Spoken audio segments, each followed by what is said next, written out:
Hey guys, welcome to week 3, day 1. I hope that you guys had a nice long weekend and enjoyed your extra day off. We are starting with chapter 43. It's called Set the World on Fire. So, after the teasing that Albert has taken for his shirt, Keisha and I decide to do something for him. The teasing hasn't seemed to bother him that much, but it bothers us. So, we made our own shirts to go with his. We walk up behind him while he is organizing his papers into piles. Albert, do you like our shirts? I ask. He turns around and stares at me with a shirt that says steel and Keisha with a shirt that says magnesium. I think it's the first time I've ever seen Albert truly confused. Okay, Keisha says, get it? They match your shirt, but not the genius guy alone on the rock in space with his robot thing, because I told you I thought that was a bit creepy. Albert is still confused, so I interrupt.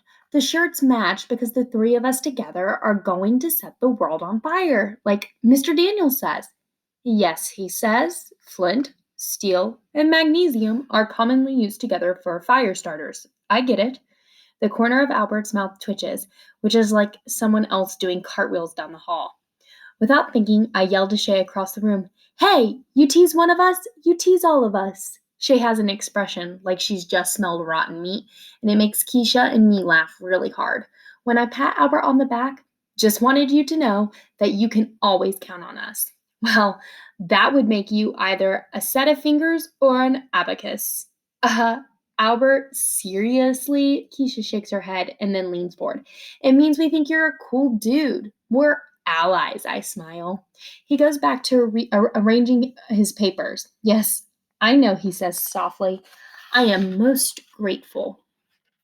Chapter 44 Tales of a Sixth Grade Something. Travis drives me to school because the project I did for our book report is too hard to take on the bus.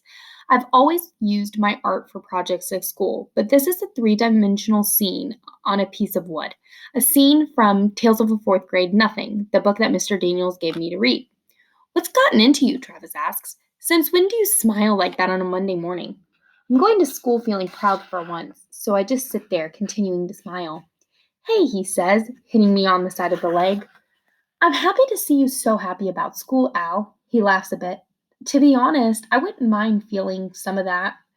When I get to class, lots of kids surround me. I guess it's because the project is so big. Shay is the first to come over. She looks at the kitchen scene I've made mostly of paper, including a working light over the sink that Travis helped me make. What did you How did you do that? Shay asks, pointing at the light over the sink.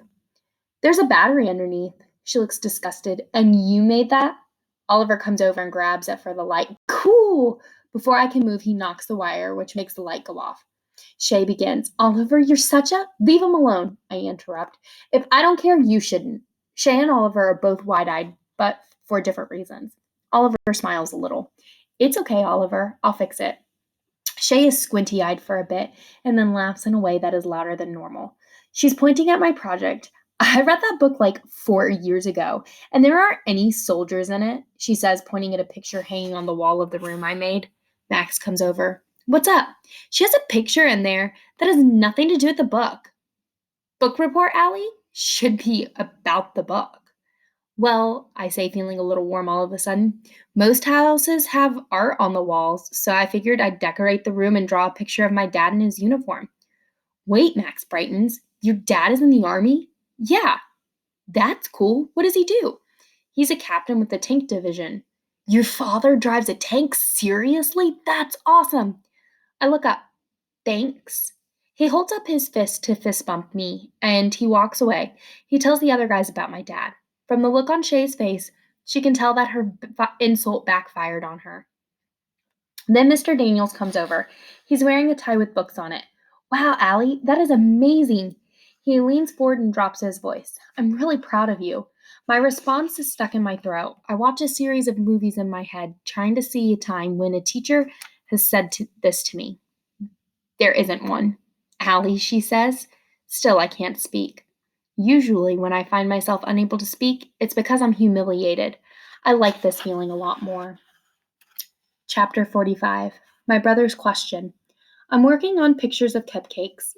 that talk for an ad campaign for Keisha's business. She asked me to help her. It feels great to have someone ask me for help. As I draw, I think about my sketchbook and how I love it, but don't draw in it as much anymore. It used to be the only thing that made me happy. Now I have other things too. I hear Travis chewing gum in the doorway before I see him. Without looking up, I say, "Mom told you to stop chewing gum like a goat. The whole room is not supposed to hear you." He goes silent. Weird. I finish erasing a line and look over at him. He looks kind of stiff, hands stuffed in his pockets. Then he takes one hand out and brushes his chin with his fist. "Travis, what's wrong?" "I just wanted to ask you a question. You want to borrow money or something?" He does that half smile of his and shakes his head, but I can see the seriousness. "What can you You can ask me anything you want, Travis. What is it?" He comes over and sits on the side of the bed. "That teacher of yours, Mr. Daniels. What does he do after school with you?" "You mean chess?" He shakes his head. "No, the reading. What does he do? I mean, do you just sound out words and stuff?" I put down my pencil. "Well, we talk about words, but it's not the same as other teachers. Like, we never use paper, ever. He has me write letters in blue or pink sand, or sometimes in shaving cream." "Really? So you can read now?" "Well, not yet, but it's getting easier. It can be like running up the side of a building sometimes. I get so tired, but I'm doing better." "So it helps, what he does?" "Yeah, it's more fun than learning the old way. Sometimes it's boring because he'll do a list of words that have some of the same letters in them, like light and might and night. He writes the letters that repeat in every word in red and the rest in black. Then he makes the words into pictures so I can remember them better." I flip my paper over. "Here, I'll show you." And I write sun with all of these little lines around it pointing outward to look like the sun. "And that really helps you remember it."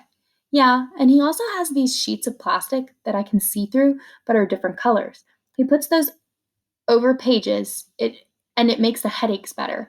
It's like turning the brightness down on a computer. It's weird." "No more headaches from reading, really?"